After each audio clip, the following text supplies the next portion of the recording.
Well, you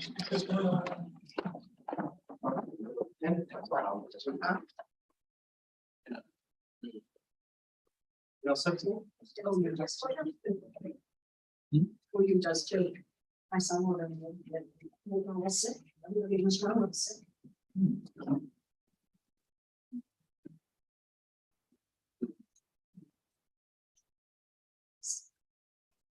At this time, I'd like to call the City of North Ridgeville Planning Commission meeting open. Everyone, please rise for pledge of allegiance.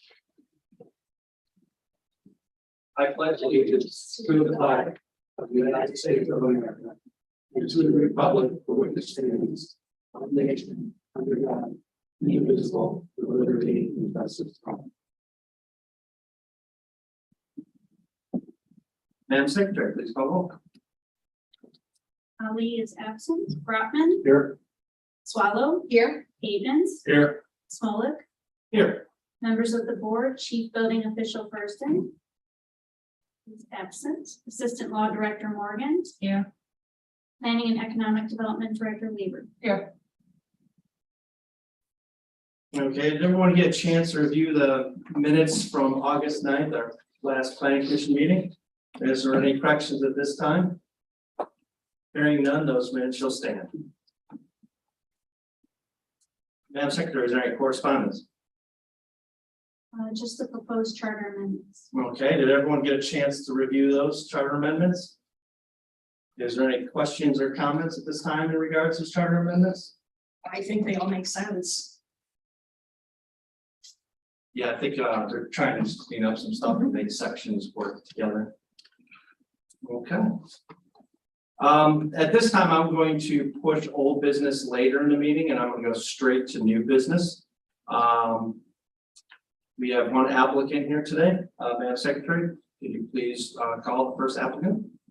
Culver's Restaurant, 32574 Lorraine Road, North Ridgeville, Ohio, 44039, APN 07-00-003-101-010 and 07-00-004-109-043, applicant Joshua Clark, 260 Dirt Holdings, LLC, PO Box 591, Ryan Lander, Wisconsin 54501. Proposal consists of a lot split to create a 1.7431 acre lot and development plans for a 4,393 square foot single story Culver's Restaurant with 58 parking spaces. Property is zoned D4. Chief Building Official Thurston's comments. Application appears code compliant. No information provided regarding signage. Provide application under separate building permit. Okay, I assume we have a representative of the applicant here. Please state your name and address for the record and tell us a little bit about your project. Good evening, Aaron Bell with Grand Hall Engineering, 801 Moore Road, Tucson, Ohio, 44011. Also have Doug Lahar representing Culver's. He's one of the franchisees and part of the dealership. So yes, we have a proposed site off of Lorraine Road. Current site is part of the INLE Auto Group.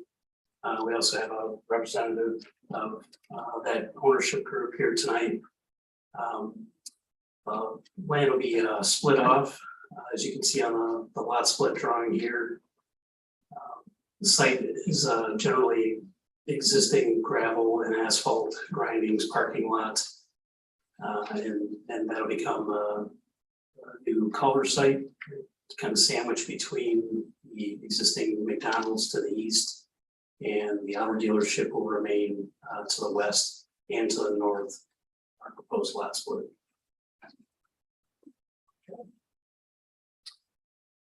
Does any of the commission members have any questions or comments?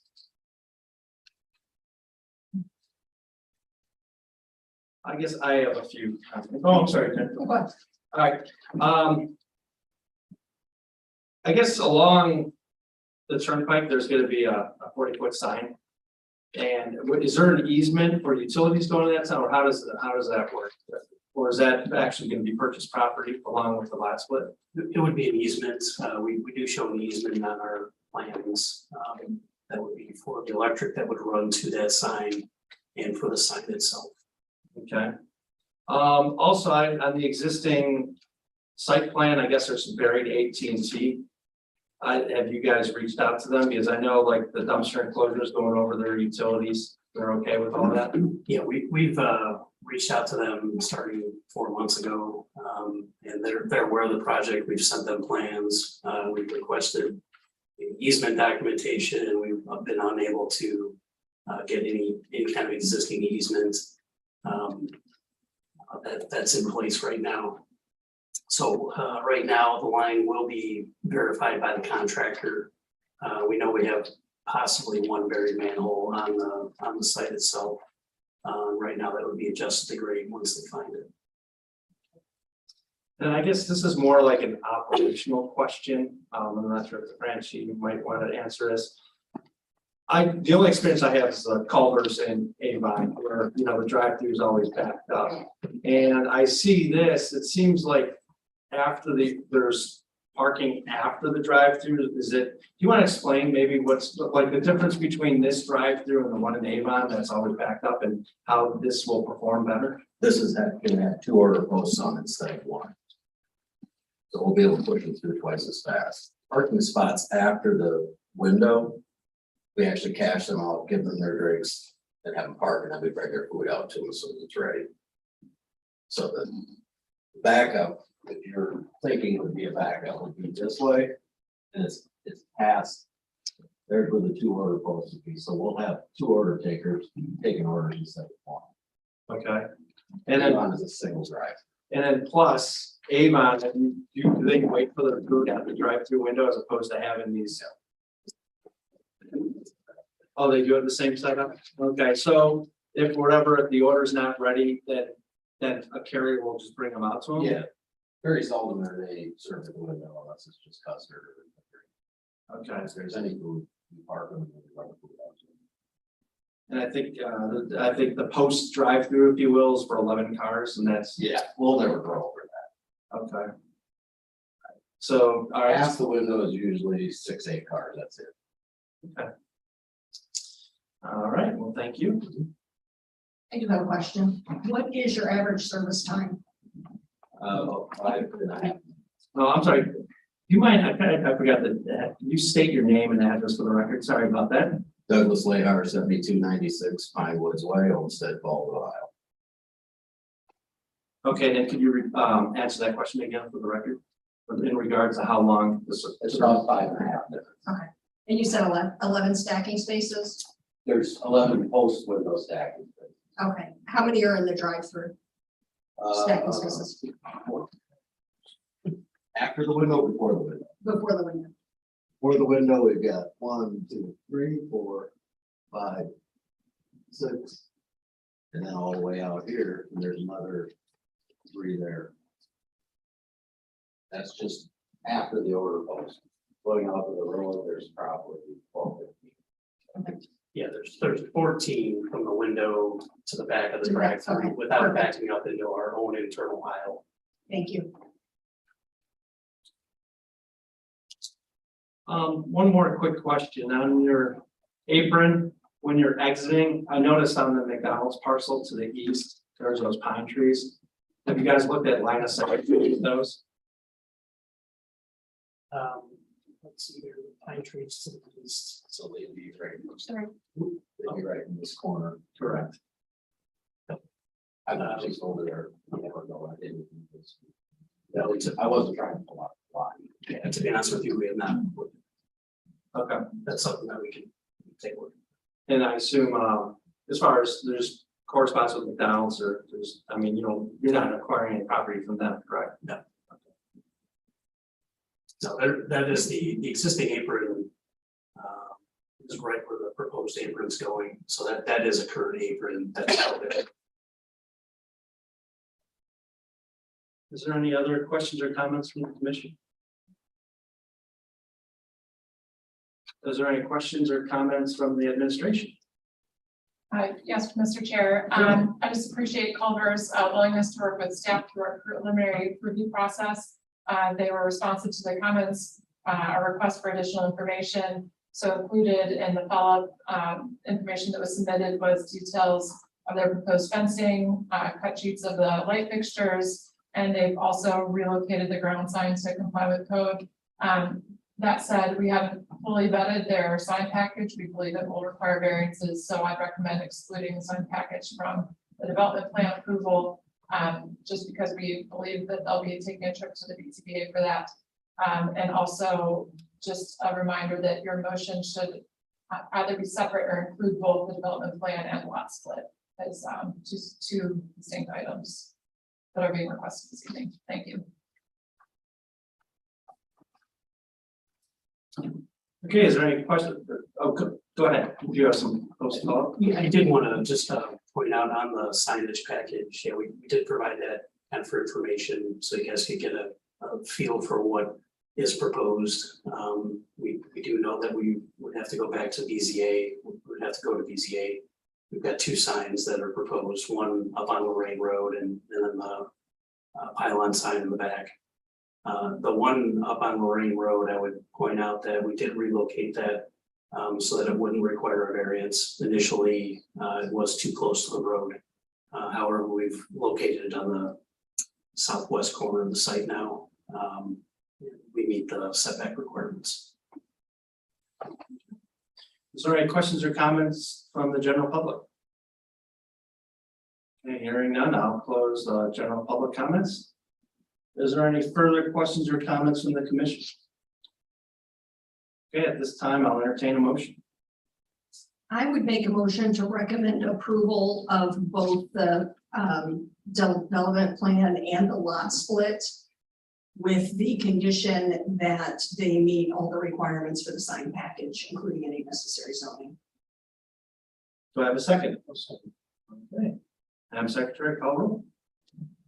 Brotman, Aye. Swallow, Yes. Avens, Yes. Smollett, Yes. motion carries 4-0. All right, you guys are all set. Sorry about last week, so. We have a signed signature. We'll give you a signed one here.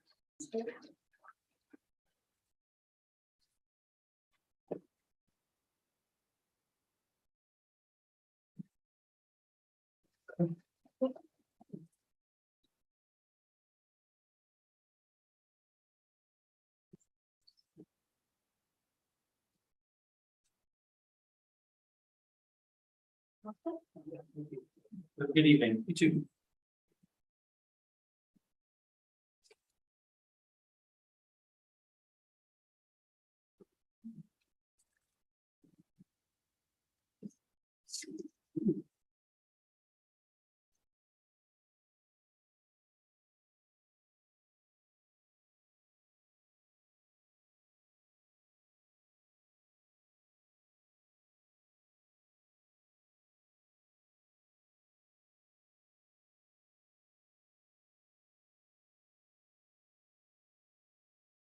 Okay, since I kicked old business, I'm gonna go to that now, old business.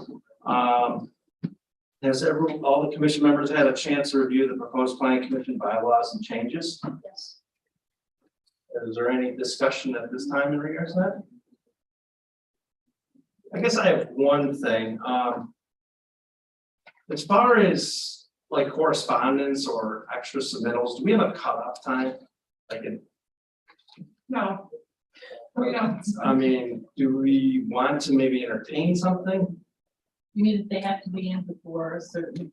Right, and so I know like the sign package, I think was a good example of that. I think the sign package came in, I want to say within 48 or 24 hours of the actual meeting.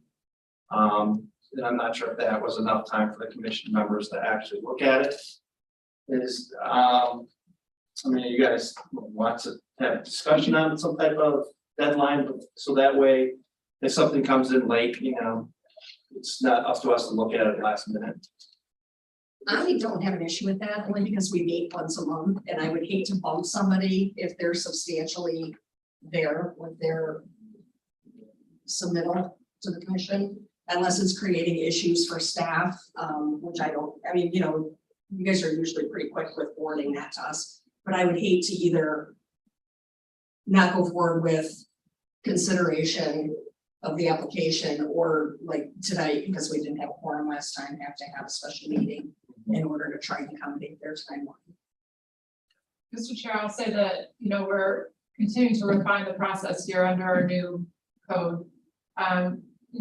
Even today, we were discussing a deadline for an upcoming applicant when they could submit supplemental information. And I think, our recommendation was, the Friday prior to the meeting. And I think that is that when the packets go out? Friday before, so that you would have the weekend to review. Right. So, we've been as staff, I think now informally, or telling applicants during their pre-hearing review that date is like a deadline to get additional information to the commission.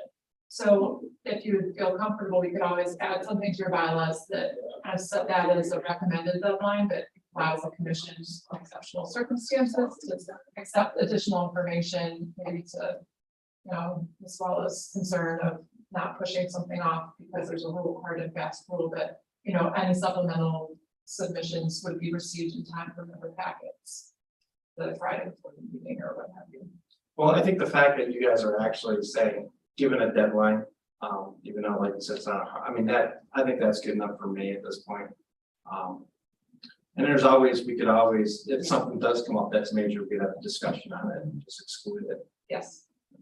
And in this particular, it still has to go to the BZA anyhow, even if we've gotten it.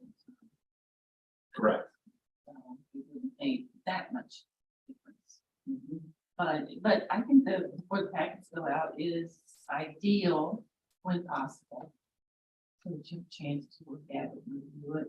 And it's not just seeing it for the first time.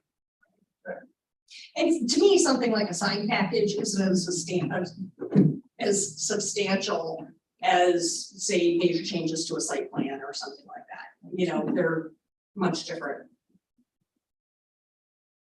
Also, if, there are issues that will require variances in the future that are not signage, we're going to be routing those to BZA first. So you shouldn't have things sprung on you at meetings that would have fundamental changes or shifts to your site plans. Okay. That's good, because it was always like, which one happens Chicken or first? the egg, right? Yeah.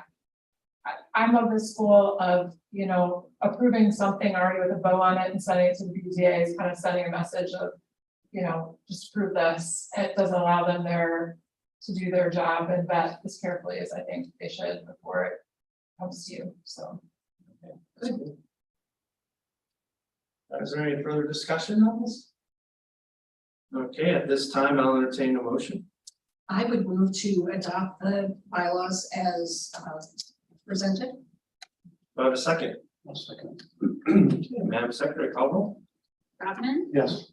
Swallow, Yes. Havens, Yes. Smolik, Yes. motion carries.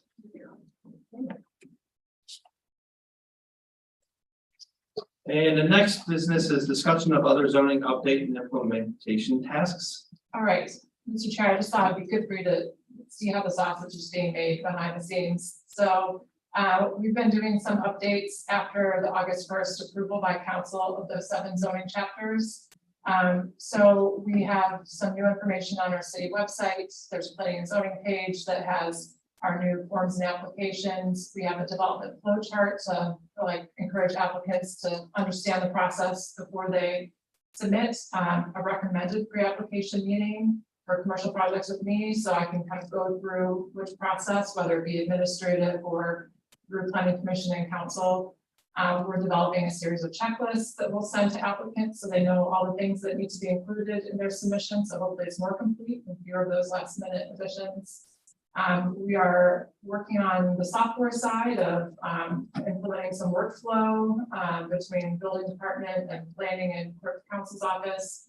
We've updated the fees and have implemented those. And we've also updated applications. So there's a new planning commission application and a new BZBA application. So those can be, if the planning commission were to see things on the application you would want changed or added, we can certainly do that. I kind of just see it as an administrative tool, but I thought 14 pages of application was just too many pages. So we've come down to 1 page of fillable fields and 1 page of instructions And then we have the ability to, again, add a checklist relevant to the project or supply a fee chart or fee schedule or supply additional information as required. But rather than kind of a thick packet where the applicant's kind of left not knowing what applies to them. We've also taken off of their plates the need to provide addresses of all surrounding property owners. So that was a couple pages. The application right there was just filling that in. So I think we're kind of streamlining in a way that's useful to applicants, but hopefully means you'll get more complete plans and packages in advance of your meetings.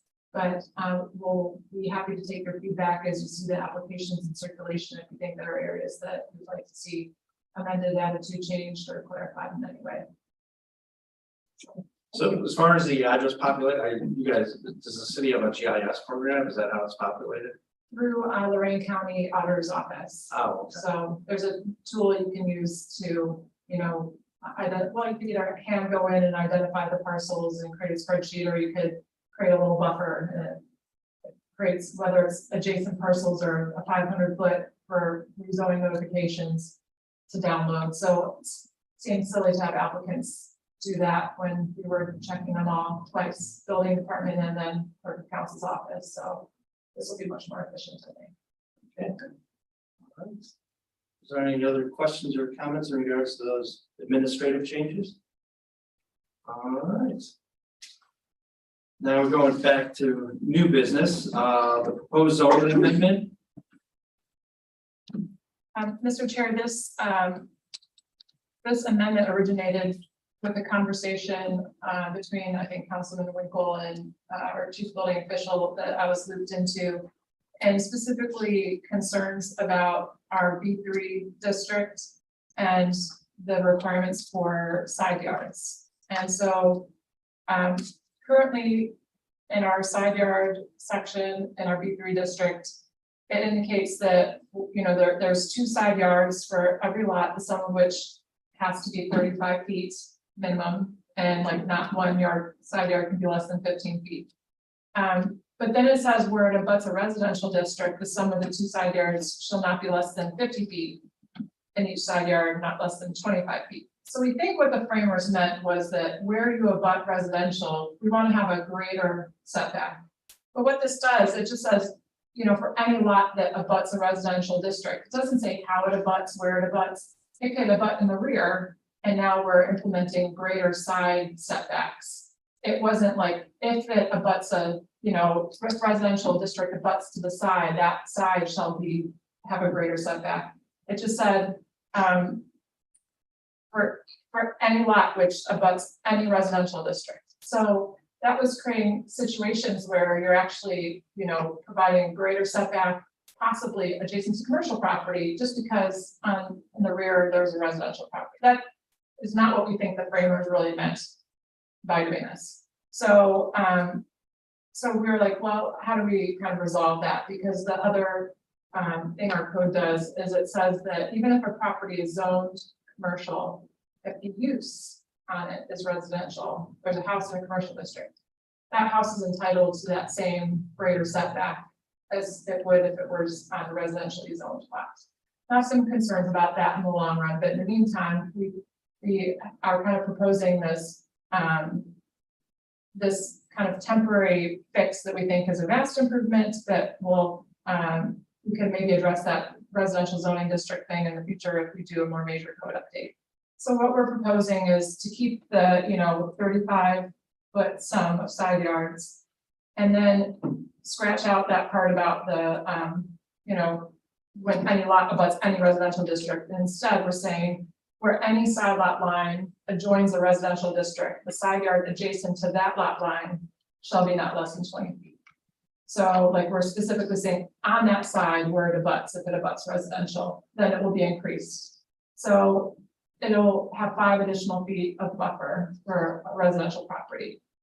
Not the 25 is that next section currently requires. So we're kind of splitting the difference between a minimum of 15 feet and 25 feet. We're saying, you know, 20 feet seems appropriate so that that applicant can still have a total sum of side yards of 35 feet. One side could be 20, one side could be 15.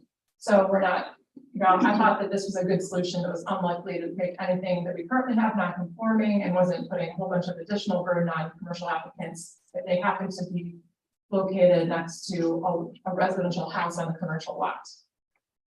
There's one, right? So, okay, so when we looked at that section, it also had some reference like to buffer strips shall be provided as required in 1266. But we have a whole buffer strip section that sets out when they're required. So we thought we don't really need to include that particular language.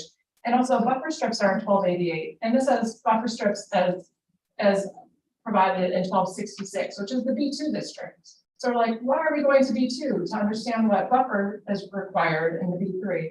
So we went back to B2 and then reading that has an even different calculation for how to calculate side yards, which seemed very confusing. So our goal is to kind of make B2 and B3 harmonious and, you know, have this similar kind of side yard calculations, not have one based upon the height of a building and the next one is just a set number based, you know, setback. So we're proposing that we include B2 in this amendment and have that same, you know, where any side lot adjoins a residential district, the side yard adjacent to that lot line shall not be less than 20 feet. So consistent, B2 and B3 would have that 20 foot. And then we're also took out, there used to be some residential uses that were permitted in B2 and B3. Those were kicked out through legislation in 2014. But some references to those residential uses were not kicked out. Like, so the permitted and conditional uses were changed, but all the other regulations related to those residential uses were just kind of left there. So little orphans. And so we're proposing to just strike those out since they bear no relation to uses which are currently permitted in the district. So this started off as like a side yard setback issue in B3 and kind of grew some tentacles into B2 and then just cleaning up these particular sections as we go. So I think that's pretty much it. Probably reading it would have just made more sense than me trying to explain it, but it's sometimes hard to explain. So basically, this is correcting this, the actual setback, but there's still buffering, like mounding, landscaping, we still have that authority. Yes, so chapter 1288 specifically, I hope I'm right on my chapters, but specifically outlines when buffer strips are required based upon the districts and the adjacent uses, how wide those strips have to be, and what has to be planted in them. I think we could probably do a better job of articulating those and maybe keeping them up a little bit in the future, but those are still there and they're still applicable to any commercial project that abuts the residential district. So taking out these little things does not at all change. It's just, you know, if you change the code in one place and you don't change it somewhere else, you wind up with inconsistencies, which is why we're referencing buffer strips in the B2 district instead of buffer strips in the buffer strips chapter. So just kind of bad references. That makes sense. So is this in a committee in council or? No, I just prepared this in ordinance form, so it's ready to go, but this is starting with planning commission. Okay. And if you recommend it, then we'll have it be introduced to the next council meeting on first reading. And then we'll just go through the normal pre-reading and public hearing process. Has there been any discussion about rear yard setbacks where it abuts a residential property? No, there's not. Not that there can't be, but Right. that was not part, it was really just that, you know, side yard thing. Sure, yeah. If this side is the residential, why does it have to be a greater setback on this side too? You know? Right. No, and I agree with that, completely. I guess I'm just wondering, should we be providing some sort of protection for those residential properties who abut commercial on the backside of the commercial lot as well? I'm not saying it needs to happen here, but just And for that future discussion. That would probably be that buffer strip. I mean, the buffer strip chapter, I think it for any abutting residential district on any side or rear property line. Okay. So it would cover all, any of those circumstances. I know, and you know, obviously very different communities, but you know, sometimes when you have a lot and like this last proposal that we just saw, you've got two speakers back there, and if that's too close to a residential line, it doesn't matter how much buffering you have, that noise is going to be in somebody's backyard. Right, yes. And so there's some other areas of the code and that might be relative to uses with drive-throughs and setback distances from speaker order points to residential property that we need to think about. I know you taken off, bitten off a big chunk here, so I appreciate. A little bit by little bit. Yes. Right? Is there any other further? Yeah, one question I would have, these setbacks, have we checked them out to make sure they conform with fire code separations? Not specifically have we matched zoning to fire, but they would, these are, Just require additional, like a firewall as opposed to, and you can have, Where that's Not suggested in firewall. you can but have I don't them know. abutting each other as I long as you have. believe, proper fire rating.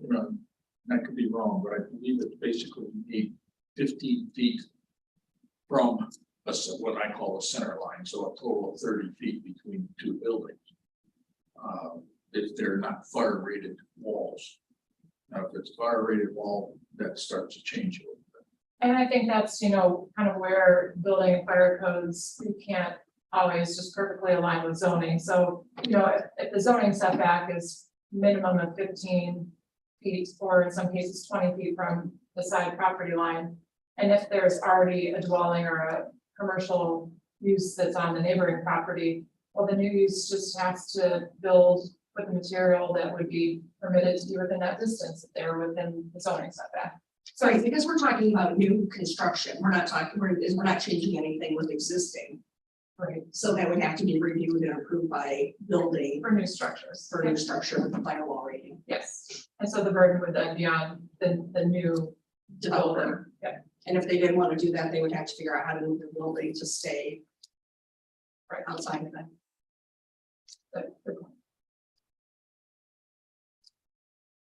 Is there any further questions or comments? Any further questions or comments from administration? Any questions or comments from the public? All right. She's not quiet out there. Yeah. Thank you for doing this. Next time I'll have like one of those overhead projectors where I draw. Yeah. So, Well, thank you for all your work, sir. Yes, Thank you. very much appreciated. At this time, the chair will entertain a motion. I would make a motion to recommend adoption of these changes. Do I have a second? Madam Secretary, call roll. Brotman, Yes. Swallow, Yes. Havens, Yes, Smollett, Yes. motion carries 4-0.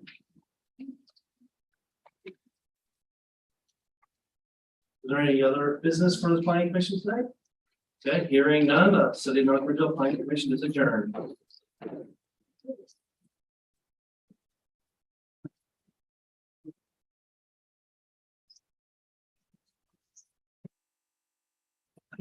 Well, we got them, but we got